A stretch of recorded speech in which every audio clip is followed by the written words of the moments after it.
அபிவிருத்தி அலுவலர்கள் தரம் 2 உள்ள உத்தியோகத்தர்களுக்கு நடைபெறுகின்ற வினைத்திறமகான் தடை பரீட்சை, அபிவிருத்தி உத்தியோகத்தர்களுக்கான 2வது வினைத்திறமகான் தடை பரீட்சையின் 2வது வினாத்தாள், பொது நிதி நடைமுறைகள் மற்றும் பெறுகை முறைமைகள் தொடர்பான வினாத்தாள் பற்றிய 11வது வழிகாட்டல் சேரமருளை சந்திக்கிறோம். இன்றைக்கு பெறுகை நடைமுறைகள் தொடர்பாக எளிமையாக எங்களுடைய மட்டத்தில் எந்த அளவுக்கு அறிவு இருந்தால் ஒரு பரீட்சை எதிர்கொள்வதற்கு போதுமாக இருக்கும் என்று எதிர்பார்க்கிறோமோ அந்த அளவில் ஒரு கலந்துரையாடலை நடத்தலாம். இந்த செயலமர்வு முழுமையாக பெறுகை நடைமுறைகள் தொடர்பாக இருக்கும். இந்த பெறுகை நடைமுறை என்றால் என்ன என்பது தொடர்பில் அல்லது பெறுகை என்றால் என்ன என்பது தொடர்பில் ஒரு தெளிவு எங்கள்கிட்ட இருக்கவும். இந்த பெறுகை பற்றி கதைக்கிற நேரங்களில் பார்த்தீங்கன்னா நிதி ஒழுங்கு விதிகளினுடைய 4வது அத்தியாயமும் இந்த பெறுகை என்கிற வார்த்தையை தான் பிரயோகிக்கிறாங்க. அது வேறு விதமான பெறுகையா. அதில் சொல்லப்படுகிற பெறுகை என்பது அது பணப்பெறுகைகளை சொல்லும். அதாவது அரசாங்க நிறுவனம் ஒன்றில் பணம் பெறும்போது அல்லது பணம் பற்றிய சாதனங்களை பெறும்போது, இப்போ காசோலைகள், காசு கட்டளைகள், வங்கி ஆணைகள், தபால் கட்டளைகள் போன்றவற்றை பெறுகிற போது மேற்கொள்ளப்படுகிற நிதி நடைமுறைகள் பற்றிய விடயங்கள் அது பேசும். அங்கேயும் தமிழ் வார்த்தை பெறுகை என்று தான் சொல்லியிருக்கிறாங்க. நாங்கள் இது நிதி ஒழுங்கு விதிகளில் 13வது அத்தியாயம். இதை விட இதுக்கு தனியாக ஒரு புத்தகம் இருக்குது, பெறுகை வழிகாட்டி என்று சொல்லி 2006ஆம் ஆண்டு வெளியிடப்பட்ட தேசிய பெறுகை முகவர் நிலையத்தினால் வழங்கப்பட்ட ஒரு வழிகாட்டல் புத்தகம் ஒன்று இருக்குது. அது பின்னர் இப்போது தேசிய பெறுகை ஆணைக்குழு வந்துவிட்டது. தேசிய பெறுகை ஆணைக்குழுவினால் தயாரிக்கப்பட்ட பெறுகை வழிகாட்டி இதுவரையில் அங்கீகரிக்கப்படாமல் கிடப்பில் இருக்குது. அது 2019-20 காலப்பகுதிகளில் அங்கீகரிக்கப்படும் என்று எதிர்பார்த்து அப்படியே இருக்குது. இது ஒரு தகவல் சும்மா உங்களுக்காக. சரியா? இந்த பெறுகை என்றால் என்ன என்பதை பற்றி கதைப்போம். இது உங்கள்கிட்ட கேட்க போவதில்லை. பெறுகை என்றால் என்ன என்று கேட்க மாட்டாங்க. எங்களுக்கு அதை என்னென்று விளங்கினால் தானே அதை பற்றி நாங்கள் படிக்கிற போது மிகுதி விளங்கும். ஒரு திணைக்களம் அல்லது அரசாங்க நிறுவனம் சில விடயங்களை பெற்றுக்கொள்ள வேண்டியதாக இருக்கும். பொருட்கள் மற்றும் வழங்கல்கள். முதலாவது விடயம் பொருட்கள் மற்றும் வழங்கல்கள். பொருட்கள் என்பது உங்களுக்கு தெரியும், கடதாசி, எழுது பொருட்கள், பேனா, பென்சில் போன்றவை. அதுபோல் வழங்கல்கள். வழங்கல்கள் என்று சொல்லுகிறது மின்சாரம், சப்ளைஸ் என்று ஆங்கிலத்தில் சொல்லுவீங்களே, சரிதானே? மின்சாரம், நீர் விநியோகம் போன்றவை சப்ளைஸுக்குள்ள வரும் வழங்கல்கள். அப்போ பொருட்களையும் வழங்கல்களையும் சேர்த்து நாங்கள் வழங்கு பொருட்கள் என்று சொல்லுகிறவர்களும் உண்டு. வழங்கல்களும் மற்றும் பொருட்களும் சேர்த்து வழங்கு பொருட்கள். 2வது சேவைகள். சேவைகள் என்றால் இப்போ சுத்திகரிப்பு சேவை, கிளீனிங் சர்வீஸ், செக்யூரிட்டி சர்வீஸ், பாதுகாப்பு சேவை, இப்படியான சேவைகளை பெற்றுக்கொள்வது உண்டு. ஒரு நிறுவனம், திணைக்களம் பெற்றுக்கொள்ளும். என்ன? பாதுகாப்பு சேவைகள், சுத்திகரிப்பு சேவைகள், இன்னும் இந்த விதமான சேவைகளை பெற்றுக்கொள்ளும். 3வது வேலைகள். வேலைகள் இப்போ கட்டடங்களை அமைக்கிறது, கட்டடங்களை புனரமைக்கிறது, சுவர் மதில்களை அமைக்கிறது, சைக்கிள் தரிப்பிடம், இப்படியான கட்டட வேலைகள் செய்கிறது. கிணறுகள், சுற்று மதில்கள், இப்படியான வேலைகள் எல்லாம் செய்யப்பட இது வேலைகள். மற்றது ஆலோசனை சேவைகள். சேவைக்கும் ஆலோசனை சேவைக்கும் வித்தியாசம் இருக்குது. நான் அதை பற்றி கூட எல்லாம் விளங்கப்படுத்த இல்லை, ஆனால் உங்களுக்கு தெரிஞ்சிருக்க வேணும். இப்போ சேவை என்று சொல்லுகிறது ஒரு சுத்திகரிப்பு சேவை அல்லது ஒரு துப்புரவாக்கல் சேவை. உங்களுடைய அரசாங்க காணி, பிரதேச இலகம் அமைந்துள்ள காணியில் நீங்கள் ஒரு 5 பேரை சுத்திகரிப்பு பணிக்காக, துப்புரவாக்கல் பணிக்காக கூப்பிட்டா நீங்கள் சொல்லுவீங்க, இதில் இருக்கிற இவ்வளவு புல்லும் மேலால் வெட்டக்கூடாது, புல் வெட்டியால் வெட்டக்கூடாது, சரியா? எல்லாம் மண் வெட்டியால் கொத்தி வேரோடு எடுக்க வேணும், மண் உதறி கொண்டு போய் அந்த வெளியில் அந்த இடத்துல போட வேணும், காய விட்டு நெருப்பு வைக்கக்கூடிய மாதிரி அதை செய்துட்டு இதை ஒரு கவுரசி கழுவ வேணும், அதில் இருக்கிற மரங்களை வெட்ட வேணும், அந்த மேலே முளைச்சிருக்கிற ஆலமரத்தை பிடுங்க வேணும் என்றெல்லாம் நீங்கள் அவருக்கு அந்த சேவை எவ்வாறு செய்யப்பட வேணும் என்று சொல்லி நீங்கள் ஒரு டிஸ்கிரிப்ஷன், ஒரு விவரித்தல் ஒன்றை கொடுப்பீங்க. ஆனால் ஆலோசனை சேவை அப்படியே அல்ல. இப்போ உங்களுக்கு தொடர்ச்சியாக தலை இடிக்குது, நீங்கள் ஒரு டாக்டர்கிட்ட போகிறீங்க, ஒரு சர்ஜனோட ஆள்கிட்ட போகிறீங்க, ஒரு நியூரோ சர்ஜன் வைப்போம், அவர்கிட்ட போகிறீங்க. போயிட்டு சொல்கிறீங்க, டாக்டர் ஒருக்கா என்ன ஒரு அப்படியே நீங்கள் ஒரு ஃபுல் பிளட் கவுண்ட் எடுங்க, எஃபிசி ஒன்று செக் பண்ணுங்க, யூரின் ஃபுல் ரிப்போர்ட் எடுங்க, ஒரு எம்ஆர் ஸ்கேன் ஒன்று செய்யுங்க, சிடி ஸ்கேன் ஒன்று செய்யுங்க எல்லாம் சொன்னீங்கன்னா அவர் சொல்லுவார் அதெல்லாம் செய்யலாம். நீங்கள் அதுக்கு முன்னால் ஒரு டாக்டர் சிவதாஸை சந்திச்சுட்டு வாங்க, அதில் டாக்டர் சிவயோகனை சந்திச்சுட்டு வாங்கன்னு சொல்லி எழுதி தந்து விட்டுருவேன். அப்போது ஆலோசனை சேவைன்றது நீங்கள் போய் ப்ரிஸ்கிரைப் பண்ணக்கூடாது. உங்களோட பிரச்சனையை மட்டும் தான் சொல்லணும். டாக்டர் எனக்கு தொடர்ச்சியாக தலைவலிக்குது, எவ்வளோ நித்திர வாரதில்லைன்னா அவர் உங்களை ஸ்கேன் பண்ணுறதா அல்லது என்னென்ன ரிப்போர்ட் எடுக்கிறேன்னா அவர் பார்த்துக்கொள்வார். இதுதான் ஆலோசனை சேவைக்கும் உள்ள வித்தியாசம். சரிதானே? இதுக்கு மேலே வேணாம். அது உண்மையாக இது 100 மணித்தியாலும் படிப்பிக்கலாம், சன்னாங்கள் 100 மணித்தியாலும் படிப்பிக்கிறேன். அப்போ அது வேறு. நான் உங்களை ஒரு 2 அல்லது 3 மணித்தியாலத்துக்குள்ளே ப்ரோக்யூமெண்ட்டை முடிக்கலாமா என்று யோசிக்கிறேன். இப்போ முதலாவது விடயம் நாங்கள் பெருகை என்றால் என்ன ஒரு வர விளக்கணத்தை சொல்லுவோமே. ஒரு திணைக்களம் அல்லது நிறுவனம் தனக்கு வேண்டிய வழங்கு பொருட்கள், வேலைகள், சேவைகள், ஆலோசனை சேவைகள் ஆகியவற்றை பெறுவதற்கான நடைமுறை பெருகை நடைமுறை என அழைக்கப்படுகிறது. அவ்வாறு பெற்றுக்கொள்வது பெருகை எனப்படுகிறது. ஒரு நிறுவனம் தனக்கு வேண்டிய வழங்கு பொருட்கள், வேலைகள், சேவைகள், ஆலோசனை சேவைகள் ஆகியவற்றை பெறுவது பெருகை எனப்படுகிறது. இதற்கான நடைமுறைகள் பெருகை நடைமுறை என அழைக்கப்படுகிறது. அதுக்குன்னு சொல்லி ப்ரொக்யூமெண்ட் ப்ரொசீஜர். ஒரு ப்ரொக்யூமெண்ட் ப்ரொசீஜர் ஏன் செய்யப்படுது, பெருகை நடைமுறையினுடைய நோக்கம் என்ன என்று சொல்லி எங்களுக்கு தெரிந்திருக்க. ஒரு பெருகை நடைமுறை ஒன்று, ஒரு ப்ரொக்யூமெண்ட் ப்ரொசீஜர் என்ன நோக்கத்துக்காக செய்யப்படுது, சரியா, ஏன் அப்படி ஒரு நடைமுறை இருக்கிறது என்று சொல்லி கேட்பார்கள். பெருகை நடைமுறையின் நோக்கம் என்ன என்று சொல்லி கேட்கப்பட்டால் நீங்கள் அதற்குரிய விட, எனக்கு ஒரு நண்பர் நான் தொடங்குகிற போதே மெசேஜ் போட்டிருந்தார், நோட்ஸ் தந்தீங்கன்னா வசதியாக இருக்கும், என்னால் ஆனவரை முயல்கிறேன். சரிதானே? முழுமையாக இல்லாவிட்டாலும் ஓரளவுக்கு தரப்பாக்கிறேன். சரி, இந்த பெருகை நடைமுறை ஒன்று பின்பற்றப்படுவதனுடைய நோக்கம் என்ன? உங்கள்கிட்ட கேட்கக்கூடிய கேள்விகளோடு மட்டும்தான் நான் நிற்கிறேன். பெருகை நடைமுறையின் நோக்கம் ஆக குறைந்த செலவில் உயர்ந்த தரத்தை பெற்றுக்கொள்ளும் விதத்தில் சிக்கனம், உரிய நேரத்தில் பெற்றுக்கொள்ளுதல், தரம் என்பவற்றை உயர்ந்த அளவு ஆக்குதல். அதாவது ஒரு பெருகையின் மூலமாக பெறப்படுகிற வழங்கு பொருட்கள், சேவைகள், ஆலோசனை சேவைகள், வேலைகள் என்பவற்றை தரத்தை உயர்வான அளவில், அதே போல குறைந்த விரயங்கள், சிக்கனம், உரிய நேரத்தில் கிடைத்த என்பவற்றினூடாக குறைந்த செலவில் உயர்ந்த தரத்தை அடைந்து கொள்ளுதல். பெருகை செயல்முறையில் குறைந்த செலவு, ஆக குறைந்த செலவில் மிக உயர்ந்த தரத்தினை பெறுவது பெருகை நடைமுறையின் நோக்கமாக இருக்கும். இரண்டாவது, அதில் எடுத்துரைக்கப்பட்டவரை பெருகை நடைமுறையில் எடுத்து கூறப்பட்டபடி நியமங்கள் என்பது ஸ்டாண்டர்ட். சரிதானே? ஸ்டாண்டர்ட் என்ற ஆங்கில வார்த்தைக்கு எங்களுக்கு பொருள் தெரியும். ஒன்று எப்படி இருந்தால் நல்லதோ அதனைத்தான் நாங்கள் நியமம் என்று சொல்லுவோம், ஸ்டாண்டர்ட். சரிதானே? அது சிங்களத்திலேயும் அதே வார்த்தையை தான் பயன்படுத்துகிறார்கள், நியமாய் என்று சொல்வார்கள். நியமங்கள், திட்டங்கள், குறிப்பீடுகள், குறிப்பீடு என்பது ஸ்பெசிஃபிக். சரிதானே? விதிகள், பிரமாணங்கள், ரூல்ஸ் அண்ட் ரெகுலேஷன். விதிகள், பிரமாணங்கள். விதிகள் என்பது ரூல்ஸ், பிரமாணங்கள் என்பது ரெகுலேஷன். குட் கவர்னன்ஸ், நல்ல ஆளுகை. நல்ல ஆளுகை என்றால் அந்த நிறுவனத்தில் ஒரு நல்ல நிர்வாகம் நடைபெறுகிறது என்பவற்றை பின்பற்றுவது. அதில் சொல்லப்பட்டபடி உரிய நியமங்கள், திட்டங்கள், குறிப்பீடுகள், விதிகள், பிரமாணங்கள், நல்லாட்சி என்பவற்றை பின்பற்றுவது பெருகையினுடைய நோக்கமாக இருக்கும். அதுபோல பெருகை நடைமுறையிலே ஆர்வமும் தகுதியும் உடையவர்கள் எல்லோரும் பங்கு பெற்றுவதற்கு நியாயமான, சமமான, உயர்ந்த அளவிலான சந்தர்ப்பத்தை வழங்குவது. பெருகை நடைமுறையில் பங்கு பெற்றுவதற்கு அக்கறையும் தகமையும் கொண்டவர்களுக்கு நியாயமான, அதாவது பக்கச்சார்பு இல்லாத, என நியாயமான, சமமான என்பது பக்கச்சார்பு இல்லாத சந்தர்ப்பத்தை அவர்களுக்கு வழங்குவது.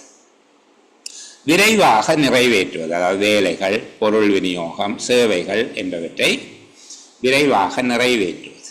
சரிதானே? உள்நாட்டில் இருக்கிற சட்டங்கள், பிரமாணங்களுக்கு நான் ஆங்கிலம் சொல்லிட்டேன், ரெகுலேஷன்ஸ், சர்வதேச கட்டுப்பாடுகள் என்பவற்றுக்கு அமைவாக நிர்வாகத்தை நடத்தி செல்வது. மதிப்பீடு செய்தல் என்ற இவாலுவேஷனா, மதிப்பீடு செய்தல், தெரிவு செய்தல், செலெக்ஷன் ஆகிய நடைமுறைகளில் வெளிப்படைத்தன்மை என்றது அக்கௌண்டபிலிட்டி, எல்லோரும் அறிந்து கொள்ளக்கூடிய விதமாக ஒளிவு மறைவு இல்லாமல், சரிதானே. அதே போல சீரான தன்மை, பெர்ஃபெக்ஷன், சீரான தன்மை என்பவற்றை உறுதிப்படுத்துவது. விலை மனு சமர்ப்பிப்பவர்களுடைய தகவல்களை அந்தரங்கமாக வைத்திருப்பது. அந்த தகவல்களை வெளியில் அவர் இவ்வளவு காசு தான் கேட்டவர், அந்த தகவல் எல்லாம் சொல்லக்கூடாது வெளியில். அப்போ பெருகை நடைமுறையினுடைய நோக்கம் என்று கேட்கப்பட்டால் இந்த விடயங்களை புரிந்து கொண்டு நீங்கள் கொஞ்சம் உங்களுடைய வார்த்தைகள் மாறினா பரவாயில்லை. முதலாவது, குறைந்த செலவில் உயர்ந்த தரத்தை அடைவது, சிக்கனம் மற்றும் உரிய வேளையில் பெற்றுக்கொள்ளுதல் என்பவற்றை உயர்ந்த மட்டத்தில் அடைந்து கொள்வது என்னுடைய நோக்கமாக இருக்கு. அதாவது குறைந்த செலவு, சிக்கனமாக இருப்பது, உரிய நேரத்தில் பெறுதல், தரம் உயர்வாக இருப்பது ஒரு நோக்கம். ரெண்டாவது, பெருகை நடைமுறையில் விவரிக்கப்பட்டபடி உரிய standard, plan, specific rules, regulation, good governance, நியமங்கள், திட்டங்கள், குறிப்பீடுகள், விதிகள், பிரமாணங்கள், நல்லாளுகை என்பவற்றை பின்பற்றுவது.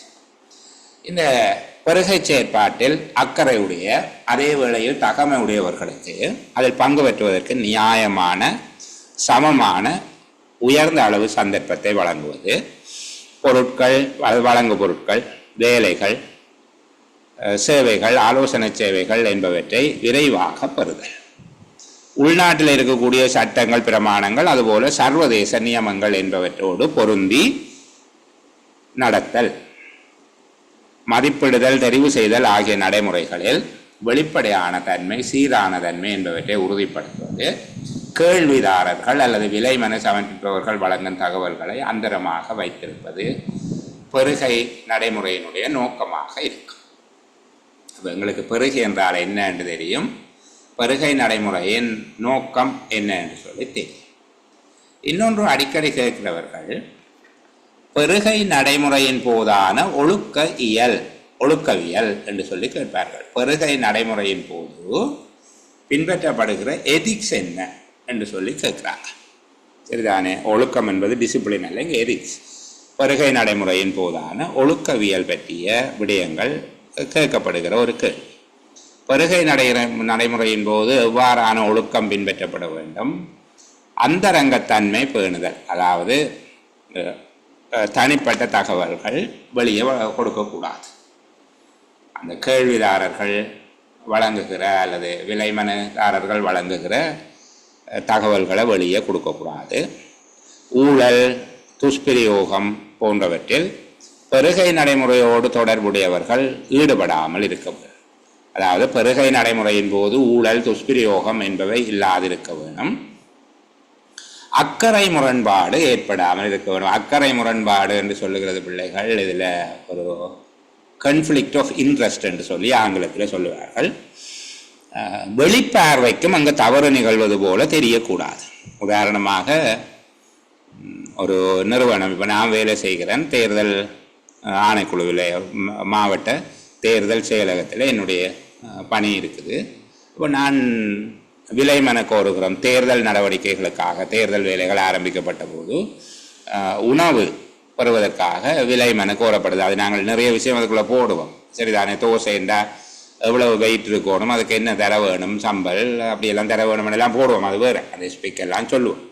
அப்போ அப்படி தருகிறது என்றால் எல்லாரும் சொல்கிறாங்க 4 தோசை 160 ரூபா, 200 ரூபா என்று சொல்லி. ஒரு ஆள் மட்டும் நாங்கள் கேட்ட அதே தகமைகளோடு 100 ரூபாவுக்கு தார என்று சொல்லி எழுதியிருக்கிறேன். சரிதானே. 100 ரூபாவுக்கு தருகிறது.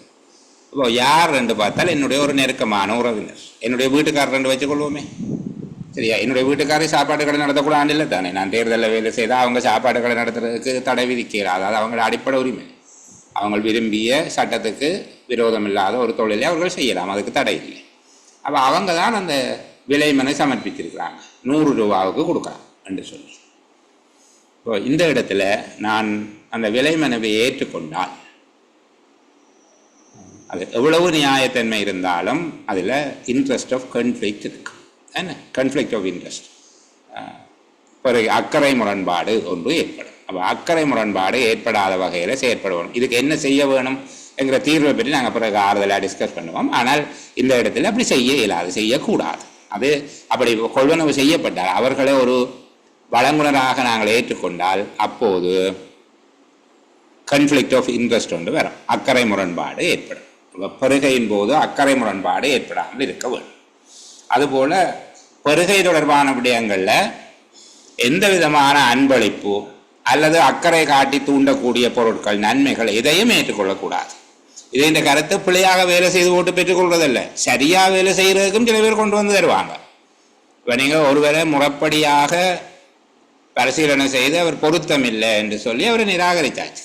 அவர் உங்களுக்கு ஒரு கிஃப்ட் கொண்டு வந்து தருவார். சார், உங்களை போல நேர்மையானாலும் நான் சந்தித்ததே இல்லை.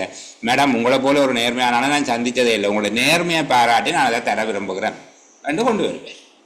சரிதானே? அது ப்ரொக்யூமெண்ட் கொடுத்ததுக்காக, அவருக்கு கண்ட்ராக்ட் கொடுத்ததுக்காக இல்லை, கொடுக்காம விட்டதுக்காக கொண்டு வந்தால் கூட வாங்கக்கூடாது. அன்பளிப்பு அல்லது அக்கறை காட்டி தூண்டக்கூடிய பொருட்கள், நன்மைகள் எதையும் ஏற்றுக்கொள்ளாமல் இருக்க வேண்டும். இப்போ 3 விடயம் சொல்லிட்டேன். பெருகை என்றால் என்ன என்று தெரியும், பெருகை நடைமுறையினுடைய நோக்கம் என்ன, பெருகை நடைமுறையின் போதான ஒழுக்கவியல் 4 முக்கியமான அம்சங்கள் அதுக்குள்ளே இருக்குது. அந்தரங்கத்தன்மை பேணப்பட வேணும்.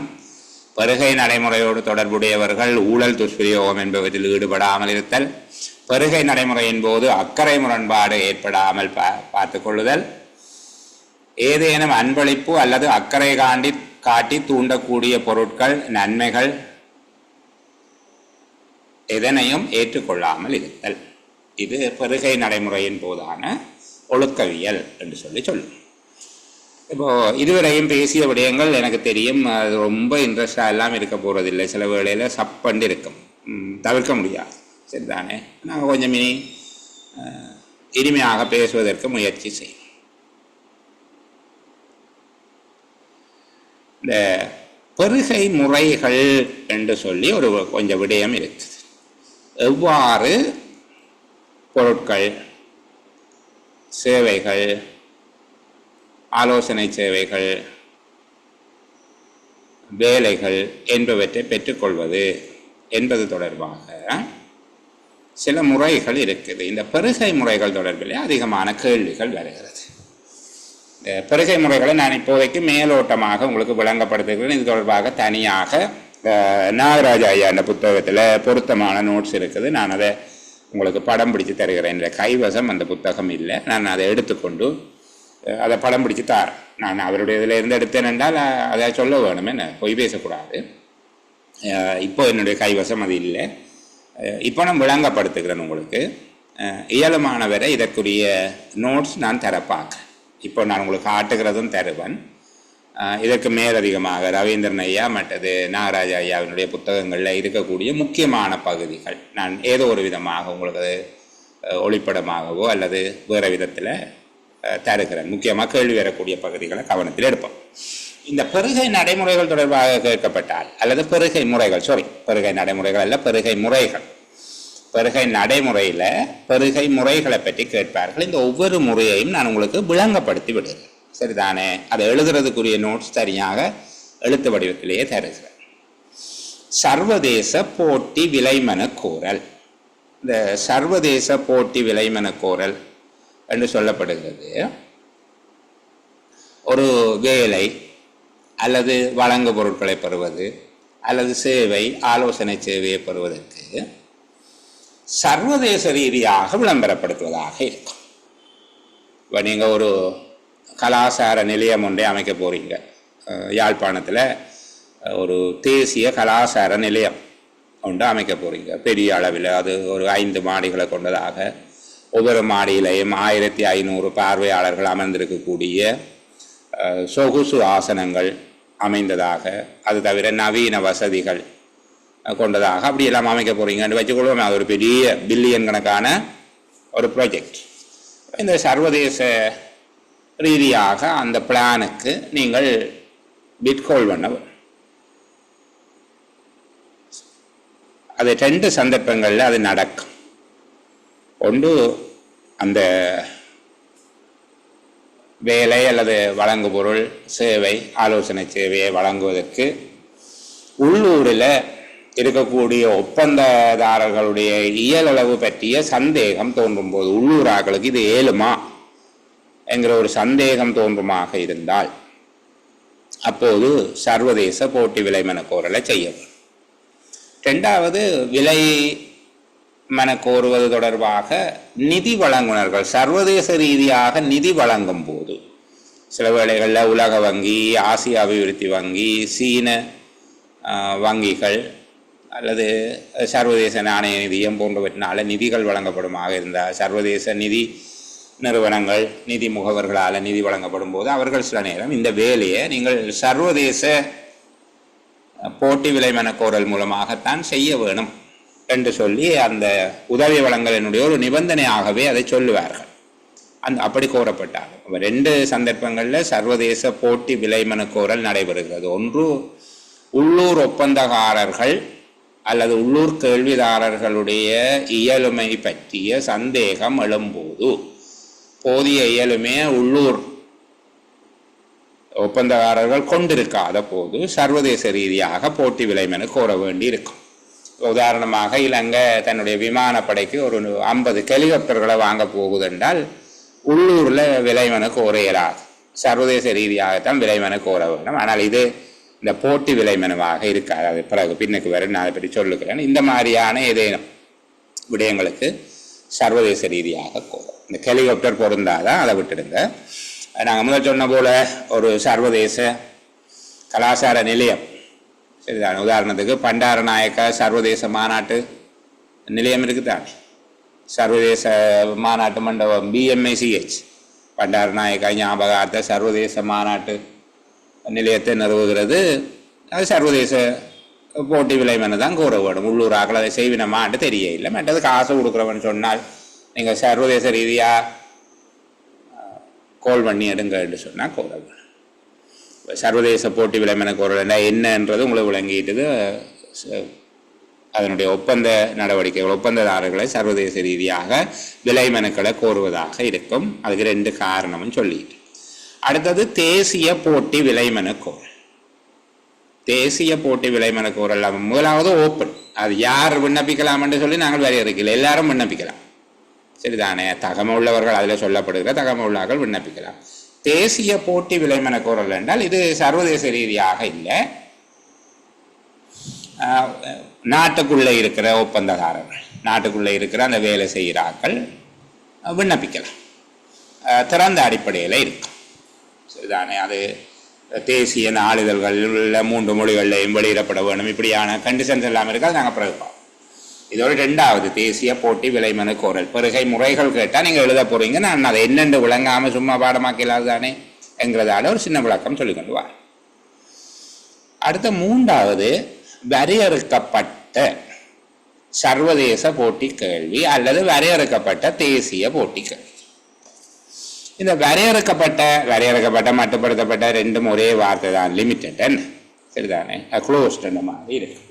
இது என்னென்றால் இது ஓப்பனாக எல்லாருக்கும் விண்ணப்பிக்கிறதை சொல்லி கேட்கிறீங்க. குறிப்பிட்ட ஆக்களை மட்டும் நீங்கள் என்று சொல்லி அவைக்கு மட்டும் விண்ணப்பிக்க சொல்லி கேட்போம். உதாரணத்துக்கு தையல் மிஷின் கொள்வனவு செய்ய போறீங்க, மோட்டார் சைக்கிள் கொள்வனவு செய்ய போறீங்க, அல்லது அரசாங்க தேவைக்காக வாகனங்கள் கொள்வனவு செய்ய போறீங்க. இப்போ இலங்கையில் இருக்கிற வாகன உற்பத்தி நிறுவனங்கள் அல்லது வாகனம் விநியோகம் செய்கிற நிறுவனங்கள் இருக்கும் தானே, இசூஸ், மிட்சுபிஷி, டாட்டா, இந்த மாதிரியாக சில நிறுவனங்கள் தானே இருக்குது. அந்த நிறுவனங்கள்கிட்ட மட்டும் அவர்களுக்கு மட்டும் அந்த தகவலை அனுப்பிவிடுறது, அந்த குறிப்பிட்ட ஆக்களுக்கு மட்டும் அனுப்புறது. அதுபோல் இப்போ இலங்கை ஹெலிகாப்டர் வாங்க போகுது, அதான் நான் சொன்ன முதல்ல, சர்வதேச வரையறுக்கப்பட்ட சர்வதேச போட்டி கேள்வியாக இருக்கும். அது உலகத்தில் ஹெலிகாப்டர் உற்பத்தி செய்கிற ஒரு விரல் விட்டு எண்ணக்கூடிய நிறுவனங்கள்லாம் இருக்கும். அவற்றுக்கு கடிதம் போட்டால் சரி, இப்படி எங்களுக்கு 50 ஹெலிகாப்டர் வேணும், இந்த மாதிரியான தரம் ஸ்பெக் இருக்க வேணும், இந்த மாதிரியான அமைப்பு குறிப்புகள் இருக்க வேணும்,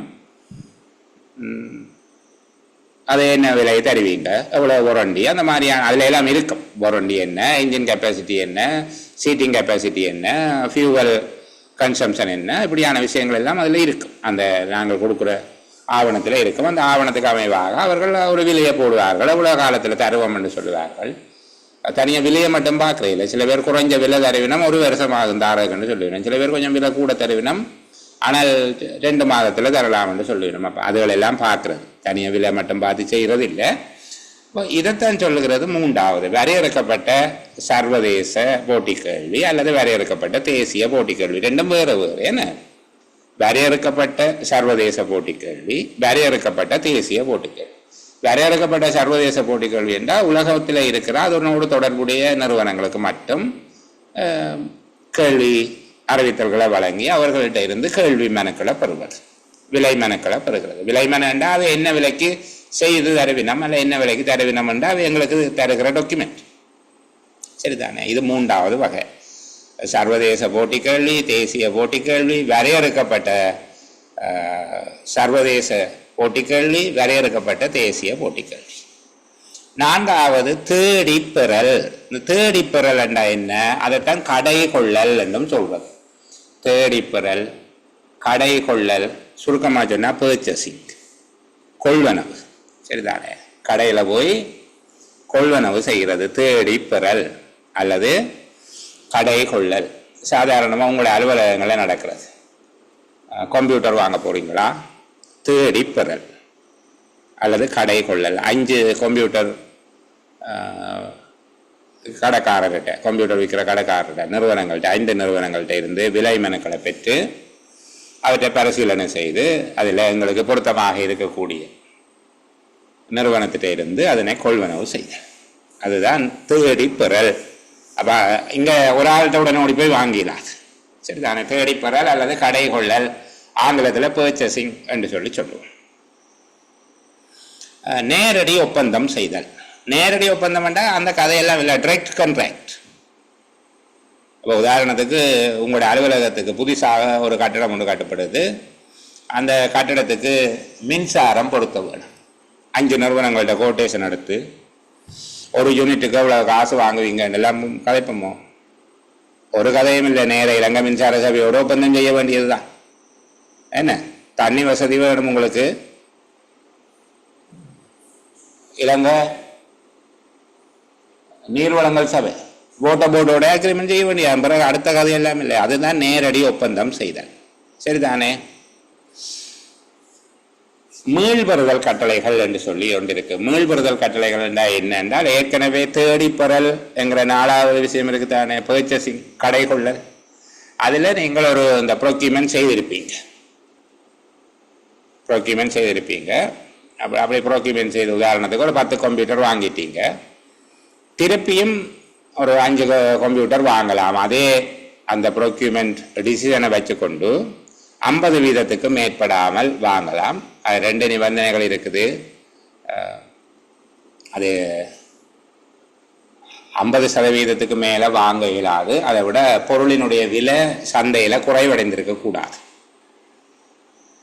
மார்க்கெட்டில் அது இந்த விலை குறைஞ்சு போகைக்குள்ளே ஓடி போய் நீங்கள் வாங்கக்கூடாது. சரிதானே? இதைத்தான் மீள்பெறுதல் கட்டளை. அடுத்தது இந்த வேலைப்படை கணக்கு. இந்த வேலைப்படை கணக்குன்றது ஒரு இந்த சொல்லினுடைய விளக்கம் கொஞ்சம் கஷ்டமாக இருக்கும். ஆனால் இதை ஃபோர்ஸ் அக்கௌண்ட்னு சொல்லித்தான் ஆங்கிலத்திலையும் சொல்லுகிறார்கள். வேலைப்படை கணக்கு என்னென்னா, அந்த நிறுவனம் தன்னிட்ட இருக்கிற ஆக்களை வச்சு வேலையை செய்கிறது. அந்த அவர்கள்ட்ட ஒரு லேபர் ஃபோர்ஸ் ஒன்று இருக்கும். ஷாப்பிங் தான் நான் சொன்ன தேடிப்பெறுதல். ஓகே, பர்ச்சேசிங், ஷாப்பிங்கா கிரேட். அந்த வார்த்தை எனக்கு கூட ஞாபகம் வர இல்லை, யார் ஒருவர் கேட்டிருக்கிறார். தேடிப்பெறல், கடை கொள்ளல் என்கிறது ஷாப்பிங் மெதட்டத்தான் தேடிப்பெறல் என்று சொல்கிறது. ஷாப்பிங்கில் இருந்து தான் மீள்பெறுதல் கட்டளை வருமா? மீள்பெறுதல் கட்டளைகள் அது 50% வரையில் செய்யலாம். வேலைப்படை கணக்கு ஃபோர்ஸ் என்றால் ஒரு படை. சரிதானே? செக்யூரிட்டி ஃபோர்ஸ் என்று சொன்னால் பாதுகாப்பு படை. அதுபோல் வேலைப்படை, லேபர் ஃபோர்ஸ். இப்போ ஃபோர்ஸ் அக்கௌண்ட் என்று சொல்கிறது, அவர்கள் தங்களுக்கு என்று சொல்லி ஒரு தொழிற்படையை வைத்திருப்பார்கள். ஒரு வேலைப்படையை, தொழிற்படை என்றது வேறு ஒரு கருத்து வந்துடும். அப்போ நாங்கள் வேலைப்படை என்று வச்சுக்கிறோம். உதாரணத்துக்கு இந்த பிரதேச சபை இருக்குது, உள்ளூர் அதிகார சபைகள். உள்ளூர் அதிகார சபைகள் தங்களுக்கு என்று சொல்லி ஒரு தொழிலாளர் அணியொன்றை வைத்திருக்கிறார்கள். அவர்களை கொண்டு அந்த வேலையை செய்விப்பினும். ஆர்டிஏ வச்சிருக்குது, வீதி அபிவிருத்தி அதிகார சபை வைத்திருக்குது. சரிதானே? இந்த வேலைப்படை கணக்கு அவர்கள் மூலமாக தங்களுடைய ஆளணியினரை பாவித்து ஒரு வேலையை செய்கிறது. அல்லது அவசர கால பெருகைகள். அவசர கால பெருகைகள் என்று சொல்வது இந்த வெள்ள அனர்த்தம், மண் சரிவு இப்படியான வேலைகளில் அதை செய்து கொள்ளலாம். அவசர கால பெருகைகள் இதுகள் தொடர்பாக நான் சொன்னேன். இன்னொரு தடவை நாங்கள் விளக்கம் சொல்லி தனித்தனியாக அதுக்கு ஒரு சிறு குறிப்பு எழுதக்கூடிய அளவுக்கு நான் சொல்லித் தருவேன். இப்போதைக்கு இது ஒரு விளக்கத்துக்காக மட்டும் சொல்லுகிறேன்.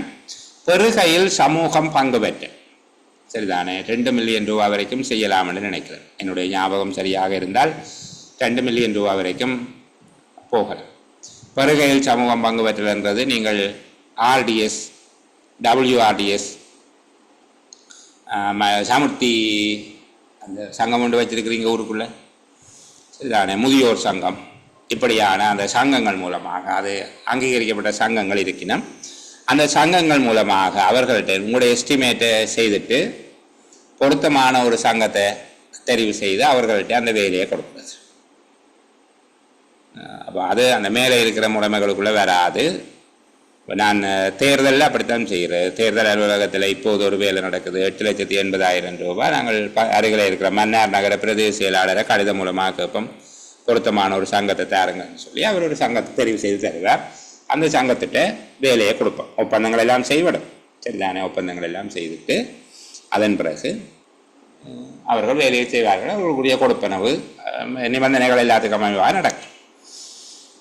அடுத்தது இரு கட்ட விலைமனு கோரல். ரொம்ப இன்ட்ரெஸ்டிங் ஏரியா, இது கொஞ்சம் விளங்கி கொள்ள வேணும். இரு கட்ட விலைமனு கோரல். இந்த 2 கட்டங்களாக அவங்கள்ட்ட இருந்து விலை மனுக்கள் கோரப்படும். இது அப்படின்னா புதுசாக ஒரு விடயம், இதுவரையில் நடைமுறை இல்லாத ஒரு விடயம் உண்டு செய்கிறதுக்கு தான் இது பொருத்தமாக இருக்கும். உதாரணமாக இந்த தேங்காய் தொடர்பில் ஒரு மெஷின் உண்டு, நீங்கள் கேட்குறீங்கன்னு வச்சுக்கொள்வோமே. நீங்கள் தேங்காயை அந்த மெஷினுக்குள்ளே போட்ட உடனே அது தேங்காய் மட்டை, சில ஊரில் அதை பொச்சன்னு சொல்லுவோம். நம்ம தேங்காய் பொச்சு, தேங்காய் மட்டை, அதை சிறிய சிறிய துண்டுகளாக 1 சென்டிமீட்டர் நீளம், 1 சென்டிமீட்டர் அகலம், 1 சென்டிமீட்டர் உயரம் கொண்டதாக சரிதானே 1 சென்டிமீட்டர் கியூப் கொண்ட துண்டுகளாக வெட்டி அது ஒரு பக்கம் தள்ள வேணும். மற்ற தும்பு தூசி எல்லாத்தையும் அரைச்சு அது இன்னொரு பக்கத்தால் வர வேணும். சிரட்டைகள் உடைச்சு 1 இன்ச்சு நீளம் அகலம் உயரம், 1 இன்ச்சு நீளம் அகலம் உயரம் 1 இன்ச்சு வராத சிரட்டைக்கு கொண்ட சதுர துண்டுகளாக ஆக்கி அது ஒரு பக்கத்தால் கொட்டுப்பட வேணும். தேங்காய் புண்ணாக்கு ஒரு பக்கத்தால் வர வேணும். அதில் இருக்கிற நீர், அது இளநீர் என்று சொல்லக்கூடாது, அது முத்தின தேங்காய்க்கு அந்த இளநீர் வரும் சரிதானே. அதில் இருக்கிற நாங்கள் இளநீருங்கிற பார்த்தையை பயன்படுத்துவோம். அதை தனியாக ஃபில்டர் பண்ணி அது ஒரு பக்கத்தால் ஒரு பைப்பில் இருந்து வர வேணும். மற்றது எக்ஸ்ட்ரா வெர்ஜின் கோகனட் ஆயில், பச்சை தேங்காய் எண்ணெய் சரிதானே, இல்லை வெள்ளை தேங்காய் எண்ணெய். பச்சையாக வராதானே வெள்ளையாட்டம் வரும், வெள்ளை தேங்காய் எண்ணெய் வர வேணும். இப்படி ஒரு மெஷின் வேணும் சரியா. தூசி தனியாக வரணும் பயிற்சிகைக்கு பயன்படுத்தக்கூடிய மாதிரி. அதே போல் பயிற்சிகைக்கு பயன்படுத்துறதுக்கு இந்த சதுர துண்டங்களாக தேங்காய் பொச்சு அல்லது தேங்காய் மட்டை வெட்டி வர வேணும். சிரட்டை தனியாக வரணும். அதில் இருக்கிற நீர் தனியாக புளியப்பட்டு சுத்திகரித்த நீராக வெளியில் வர வேணும். தேங்காய் எண்ணெய் அதில் இருக்கிற நீர் காய செய்யப்பட்டு எக்ஸ்ட்ரா வெர்ஜின் கோகனட் ஆயில் கிடைக்கும் சரியா. இப்படி ஒரு மெஷின் ஒன்றை கேட்கும். அப்போ அது அங்கேயும் கேட்கலாம், சர்வதேச போட்டி விலைமன கோரல்லையும் கேட்கலாம், தேசிய போட்டி விலைமன கோரல்லையும் கேட்கலாம், எல்லா இடமும் கேட்கலாம். ஆனால் அதிൻ്റെ சிஸ்டம் அப்படி இருக்கும் என்றால் முதல்ல அதிൻ്റെ டெக்னிக்கல் ஃபீச்சர்ஸை தருவினோம். டெக்னிக்கல் ஃபீச்சர்ஸ் என்றால் அது இந்த மோட்டர் எப்படி இயங்க போகுது, அதுக்கு ஒரு மணித்தியாலத்துக்கு எத்தனை வாட்ஸ் மின்சாரம், எத்தனை யூனிட், எத்தனை அலகுகள் மின்சாரம் வேணும், அது இந்த இயந்திரத்தினுடைய ஹோர்ஸ் பவர் என்ன சரிதானே, அதின் இயங்கு திறன் அல்லது இழுவை சக்தி என்ன, அது தொடர்பான அந்த டெக்னிக்கல் ஃபீச்சர்ஸை அவர்கள் தருவார்கள். இப்படி தான் இருக்கும். தேங்காய் எண்ணெயில் என்ன பெர்சன்டேஜ் ஈரப்பதன் இருக்கும், நீர் என்ன சதவீதம் இருக்கும், அது தேங்காய் எண்ணெயில் முழுவதும் நீர் இல்லாமல் போகாது தானே, எத்தனை சதவீதம் நீர் இருக்கும், இப்படியான டெக்னிக்கல் சம்பந்தப்பட்ட ஃபீச்சர்ஸ் அவை தருவேன். அதில் எங்களுக்கு பொருத்தமாக இருக்கிற ஆக்களை மட்டும் நாங்கள் செலக்ட் பண்ணி எல்லார்ட்டையும் எடுக்க இயலாது. எங்களுக்கு பொருத்தம் நாங்கள் நினைக்கிற விஷயங்கள் அதில் இருக்குது.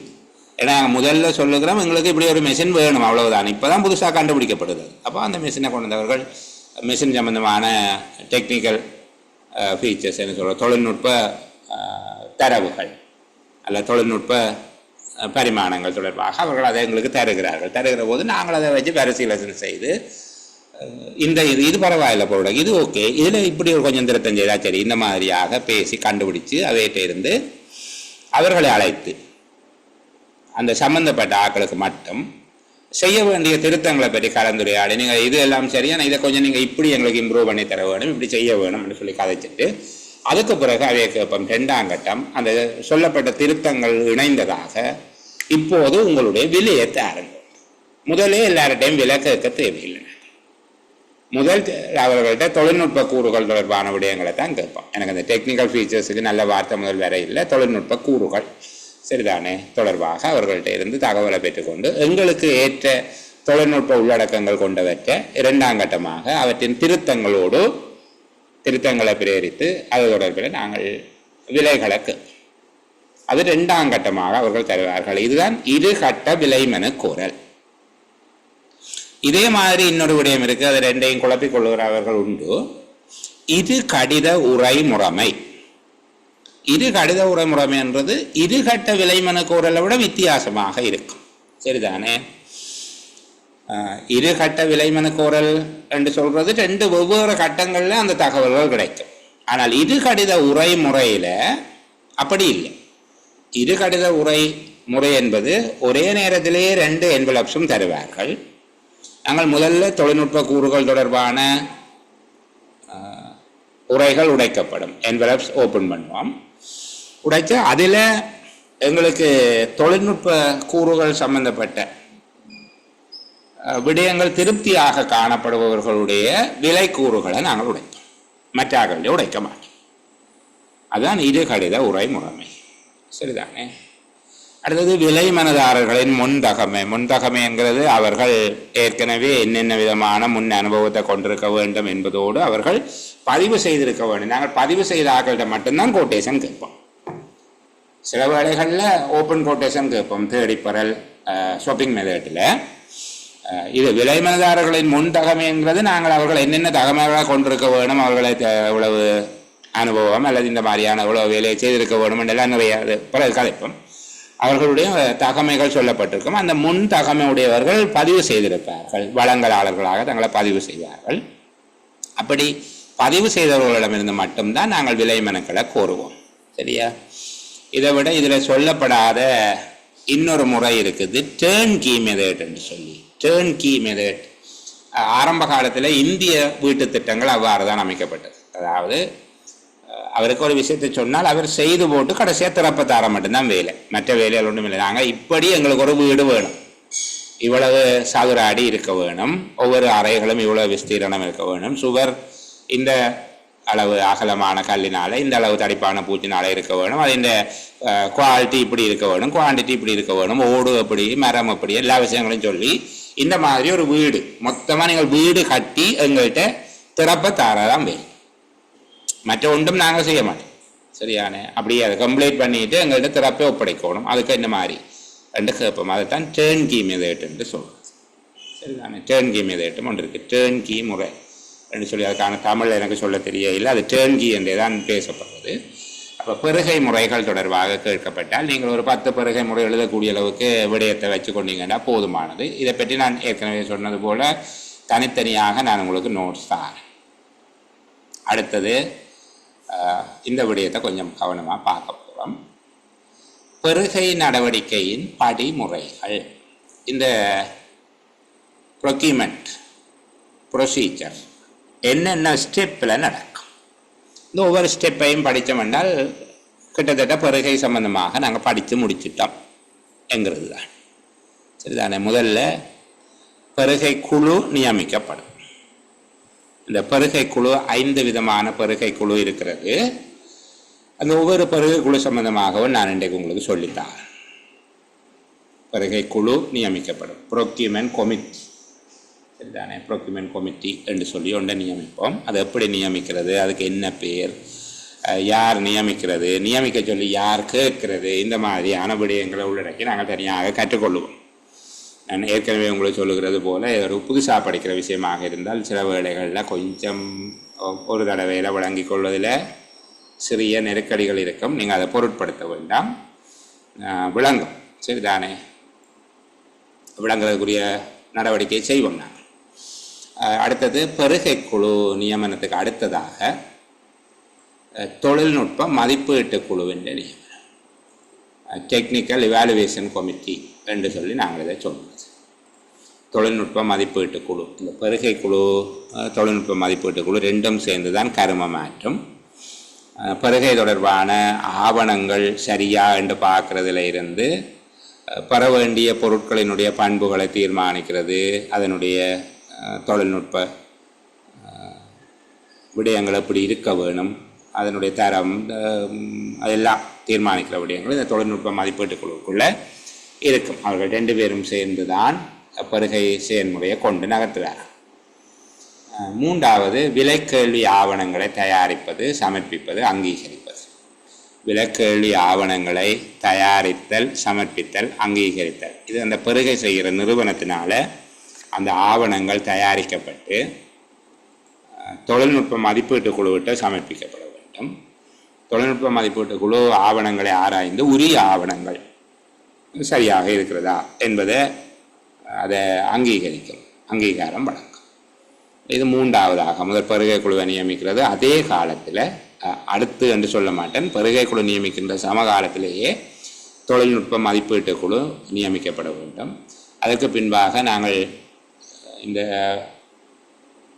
கோல் பண்ண போகிறோம் என்று சொல்லி எப்பவுமே கோட்டேஷன் கோல் பண்ணுறதாக இருந்தால் கூட அந்த கோட்டேஷனில் உள்ளடங்கப்பட்டிருக்கக்கூடிய விடயங்கள் எல்லாம் சரியாக இருக்குதா என்று சொல்லி, அந்த விடயங்கள் எல்லாம் சரியாக இருக்கிறதா, டாக்குமெண்ட் சரியா, அவங்க கேட்குற விடயங்கள் இப்போ கணனி ஒன்று கொள்ளுணர்வு செய்ய போகிறார்களாக இருந்தால் அதனுடைய இயங்கு தளம், இயங்கு திறன் சரிதானே, அதனுடைய தற்காலிக நினைவகம், நிரந்தர நினைவகம், ரொம் என்று சொல்லி எல்லாம் இருக்குது, கார்டிஸ் கண்டு எல்லாம் அந்த விடயங்கள் எல்லாம் பார்க்க வேணும். சரியா? இந்த ப்ரோக்யூமெண்ட் சம்பந்தமாக அவர்கள் எங்கள்கிட்ட கேட்குறாங்க, பொருளை பர்ச்சேஸ் பண்ணுறதுக்கு எத்தனை கோட்டேஷன் எடுக்க வேணும் என்று சொல்லி. இதுக்கு ஒற்ற பதில் இல்லை. சில சந்தர்ப்பங்களில் 3, சில சந்தர்ப்பங்களில் 5, சில சந்தர்ப்பங்களில் கோட்டேஷன் அவசியமே இல்லை. நாங்கள் அதை பற்றி கதைப்போம். சரிதானே? நான் அந்த கடைகளில் ஷாப்பிங் வருகிற நேரத்தில் அழகாக கதைப்போம் அதன் எல்லைகளை பற்றி. இப்போ நீங்கள் குழப்பமடைய வேண்டும். சரி, அப்போ இந்த விலைக்கேள்வி ஆவணங்கள் தயாரித்தல், சமர்ப்பித்தல், அங்கீகரித்தல், அதை பிட் டாக்குமெண்ட் என்று சொல்லி சொல்லுவோம்.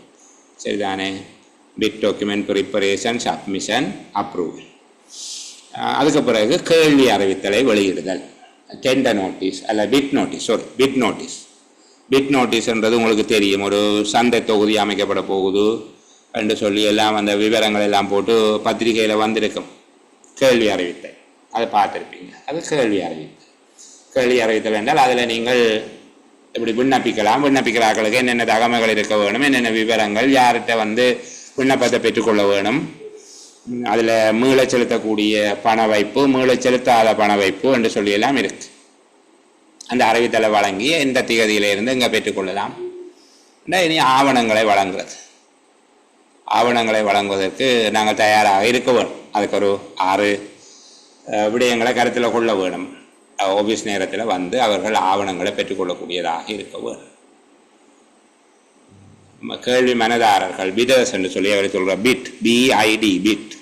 அந்த பிட் அவர்கள் விலை மனுக்களை சமர்ப்பிக்கிற ஆட்கள்.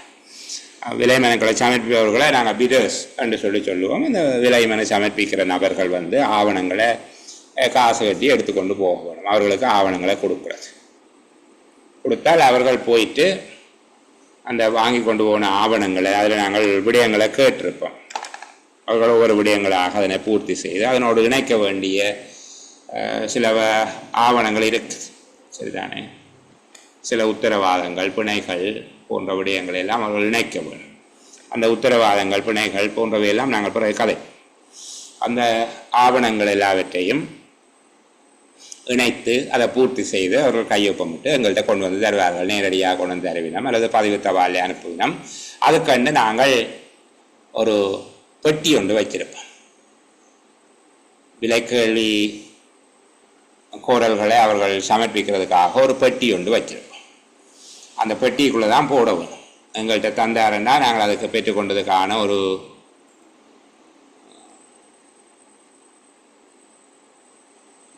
பற்றிச்சுக்கிட்டே அவர்கிட்ட கொடுக்கணும். பெற்றுக்கொண்டதுக்கான ஒரு ஒப்புக்கோடல், ஒரு அக்னாலேஜ்மெண்ட் ஒன்றை கொடுக்க வேணும்.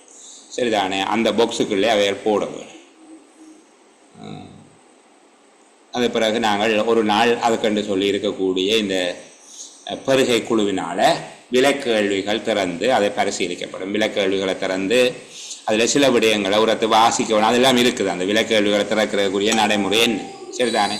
என்னென்ன விடயங்களை அவர்கள் உரத்து வாசிக்கணும். அந்த நேரத்தில் விலைக்கேள்வி சமர்ப்பித்தவர்கள் எல்லாம் சமூகமாக இருப்பார்கள், அல்லது அவர்களுடைய பிரதிநிதிகள் சமூகமாக இருப்பார்கள். அந்த விலைக்கேள்விகள் திறக்கப்பட்டு அவர்கள் தரப்பட்ட விடயங்கள், என்னென்ன விடயங்கள் அங்கே சொல்லி இருக்கிறார்கள், வங்கி உத்தரவாதம் இருக்கிறதா போன்ற விடயங்கள் எல்லாம் அங்கே இருக்குது. அந்த விடயங்கள் எல்லாத்தையும் சரிபார்த்து அதன் பின்பாக அதை நாங்கள் விலைக்கேள்விகளை திறக்கிறது. விலைக்கேள்வி என்பதை நான் திரும்ப திரும்ப சொல்லுகிறேன், ஆங்கிலத்தில் பிட் ஓப்பனிங். சரிதான? விலைக்கேள்விகளை திறக்க. இதுக்கு பிறகு அந்த பெருகை குழு, தொழில்நுட்ப மதிப்பீட்டு குழு என்பவற்றினால விலைக்கேள்விகள் மதிப்பீடு செய்யப்படும், இவாலுவேட் பண்ணப்படும். விலைக்கேள்வி பிட் இவாலுவேஷன். சரிதான? விலைக்கேள்விகள் நாங்கள் கேட்ட விதமாக இருக்குதா, உரிய ஆவணங்களை இணைத்திருக்கிறார்களா, உரிய உத்தரவாதங்கள் இருக்கிறதா போன்ற விடயங்கள் எல்லாம் இருக்கும்.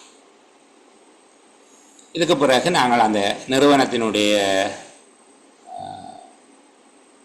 ப்ரொக்யூமெண்ட் என்டிட்டி என்று சொல்கிறது, அதாவது பெருகை நிறுவனத்தினுடைய தலைவருக்கு நாங்கள் சிபாரிசு செய்து அல்லது தீர்மானித்து அதை கொடுப்போம். யாருக்கு இந்த வேலையை கொடுக்கலாம், இதில் எந்தெந்த வேலையை யாருக்கு கொடுக்கலாம் என்பது தொடர்பாக நாங்கள் ஒரு தீர்மானம் ஒன்று செய்தானே அதை தெரிவு செய்து அல்லது தீர்மானித்து நாங்கள் அவர்களுக்கு கொடுத்தால் அந்த நிறுவனம், அந்த ப்ரொக்யூமெண்ட் என்டிட்டி, பெருகை நிறுவனம் அந்த விலைக்கேள்வியை அங்கீகரிக்கும். அப்ரூவ் பண்ணுறது யாருக்கு கொடுக்குறதுன்றதை அவர்கள் தான் இறுதியாக அங்கீகரிப்பார்கள். சரிதானே? அங்கீகரித்த பின்னால் இப்போது கேள்விதாரருடைய பணி, இப்போ யார் எங்களுக்கு விலை மனுவை சமர்ப்பித்தாரோ அவருக்கு அவர் இந்த விஷயத்தை அக்செப்ட் பண்ண வேண்டி வரும். நாங்கள் அவார்ட் பண்ணிட்டோம், அவருக்கு அவார்டிங் கொடுக்குறோம், விலைக்கேள்வியை அங்கீகரிக்கிறோம். அங்கீகரித்த உடனே அவர் விலைக்கேள்வியை ஒப்புக்கொள்ள வேண்டும். ஒப்புக்கொண்டால் இப்போ நாங்கள் உங்களுக்கு தாரம் என்று சொல்லிட்டோம். அதே போல் அவர்லாம் கேட்டவர், நான் இந்த வேலையை செய்து தாரேன் இவ்வளோ காசுக்கு என்று சொல்லி, இவ்வளோ காசு இவ்வளோ காலம் இந்த தரம் இந்த அளவில் செய்து தாரேன் என்று சொல்லி அவர் கேட்டிருந்தார். இப்போ அவர் அக்செப்ட் பண்ணிட்டாருண்டா, ஒத்துக்கொண்டுட்டாராக இருந்தால் இப்போதுதான் நாங்கள் அடுத்த விடயத்துக்கு போகிறோம். ஒப்பந்தம் செய்கிறோம், கண்ட்ராக்ட். சரிதானே? விலைக்கேள்வி ஒப்பந்தம் செய்தல். இந்த விலைக்கேள்வி ஒப்பந்தம் செய்கிற வரைக்கும், இதுவரைக்கும் அவர் எங்களுக்கு பிடர் என்றிருந்தவர், இனி அவருடைய பேர் கண்ட்ராக்டர் என்று சொல்லி மாறிவிடும், ஒப்பந்ததாரர். சரிதானே? இந்த கல்யாணத்துக்கு முன்பின் மாதிரி முதல் காதலர் என்று இருந்தவர் பிறகு கணவர் அல்ல மனைவி என்று ஆகிடுவாங்க. அதுபோல் அந்த ஒப்பந்தம் செய்ததுக்கு பிறகு இனி அவரை நாங்கள் பிடர் என்று சொல்ல மாட்டோம். அவர் பிடர் இல்லை, இப்போ அவர் கண்ட்ராக்டர். பிறகு கண்ட்ராக்ட் இம்ப்ளிமெண்ட் பண்ணப்படும். விலைக்கேள்வி ஒப்பந்தம் நடைமுறைப்படுத்தல். அவர் கட்டடத்தை காட்டுவார், மின்சார இணைப்பை கொடுப்பார், கிணறை வெட்டுவார், மதிலை கட்டுவார், தோட்டத்தை துப்புரவு செய்வார், என்னமோ அவர் என்ன வேலைக்கு வந்தாரோ அந்த வேலையை செய்வார். சரிதானே? ஒப்பந்தத்தை நடைமுறைப்படுத்துதல், அப்போ இம்ப்ளிமெண்டேஷன். அதன் பின்பாக நாங்கள் அவருக்குரிய கொடுப்பனவுகளை செய்வோம், அவருக்குரிய பேமெண்ட் நடக்கும். சரி, அப்போ இந்த விதமாக 14 படிமுறைகளுக்கு ஊடாக பெருகை நடவடிக்கை இடம்பெறும். இதில் ஒவ்வொரு விடயம் சம்பந்தமாகவும் நீங்கள் பதட்டம் அடைய தேவையில்லை. பெருகை குழுவை யார் நியமிப்பார்கள், தொழில்நுட்ப மதிப்பீட்டு குழுவை யார் நியமிக்கிறது, அதில் எத்தனை பேர் இருப்பார்கள், இதில் எத்தனை வகை இருக்குது, இந்த மாதிரியான விடயங்களை விட்டு நீங்கள் கவலை கொள்ள வேண்டியதில்லை. நாங்கள் தெளிவாக சரியாக சொல்லுவோம், கதைப்போம். சரியா? பெருகை நடவடிக்கையினுடைய படிமுறைகள் ஒவ்வொரு படிமுறையாக நாங்கள் கலந்து பேசப்போம். சிலதை நாங்கள் பிறகு பேசுவோம் என்று சொல்லிக் கொண்டு வருகிற போது நீங்கள் அது குழப்பமடைய தேவையில்லை. இப்போ இதுவரைக்கும் பேசிய விடயங்கள் தொடர்பில் ஒரு சமரி உண்டு நான் உங்களுக்கு சொல்லுகிறேன், ஒரு எளிமையான விளக்கம். சரிதானே?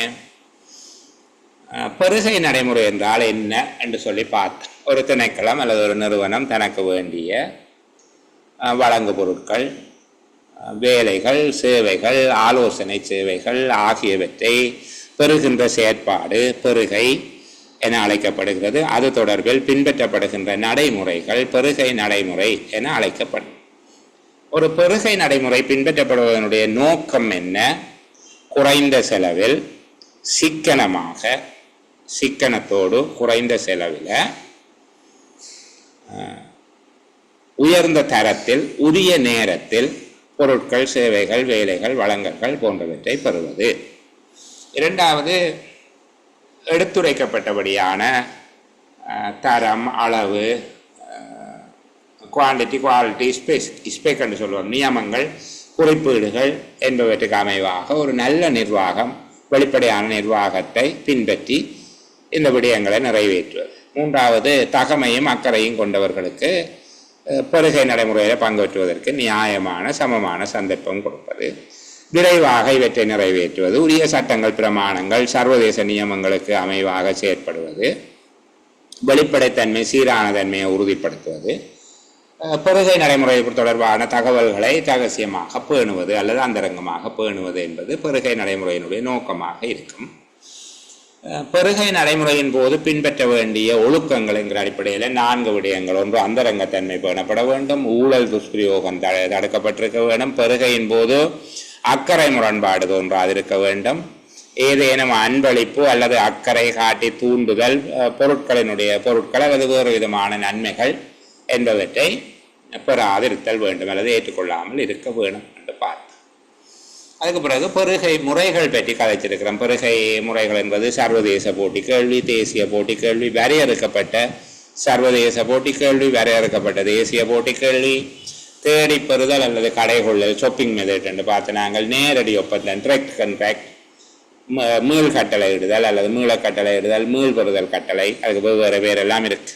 சரிதானே? மீட்டு தேவை கட்டளை என்று சொல்லியும் இருக்கு. வேலைப்படை கணக்கு, அவசர கால பெருகை, பெருகையில் சமூக பங்கேற்பு, இருகட்ட விலைமனு கோரல், இரு கடித உரைமுறை, விலைமனதாரர்களுடைய முன்தகமை, டேர்ன்கி மெத்தட் என்று சொல்லி 13 விதமான பெருகை முறைகளை பற்றி பேசியிருக்கார். பெருகையினுடைய படிமுறைகள் நிறைவாக அதைத்தான் பார்த்தினாங்க. முதல், பெருகை குழுவை நியமிக்கிறோம், தொழில்நுட்ப மதிப்பீட்டு குழுவை நியமிக்கிறோம், விலைக்கேள்வி ஆவணங்களை தயாரித்து சமர்ப்பித்து அங்கீகாரம் பெறுகிறோம், கேள்வி அறிவித்தலை வெளியிடுகிறோம், வருகிற விலைமனுதாரர்களுக்கு அல்லது கேள்விதாரர்களுக்கு ஆவணங்களை கொடுக்கிறோம், அவர்கள் பூர்த்தி செய்த ஆவணங்களை பெறுகிறோம், பிட் ஓப்பனிங் என்று சொல்கிறோம், விலைக்கேள்விகளை திறக்கிறோம், அதை இவாலுவேட் பண்ணுறோம், விலைக்கேள்விகளை மதிப்பீடு செய்கிறோம், அதுக்கு பிறகு செலெக்ஷன், அதுக்கு பிறகு அவர்களை நாங்கள் அங்கீகரிக்கிறோம், அக்ரிமெண்ட் சைன் பண்ணுறோம், அதுக்கிடையில் அவர் ஒப்புக்கொள்கிறார், நாங்கள் அங்கீகரிக்கிறோம், அவர் ஒத்துக்கொள்கிறார், 2 பக்கத்தில் இருந்தும் சிக்னல் வேறு ஒன்று வந்தால் தான் ஒரு கல்யாணம் நடக்கும். சரிதானே? இவங்க இந்த தரப்பில் இருந்து கேட்குறாங்க, அவங்க சம்மதம் தெரிவிக்கிறாங்க, தெரிஞ்சால்தான் அதுக்கு பிறகுதான் கான்ட்ராக்ட், விலைக்கேள்வி ஒப்பந்தம் நடக்குது. பிறகு விலைக்கேள்வி ஒப்பந்தம் நடைமுறைப்படுத்துகிறாங்க, அதுக்கு பிறகு கொடுப்பனவு நடவடிக்கை நடக்குது. இந்த படிமுறைகள் வரையிலான இந்த விடயத்தை பற்றிய ஒரு புரிதல் உங்கள்கிட்ட இருக்குதா என்றதை சரி பார்த்து கொண்டு நாங்கள் தொடர்ந்து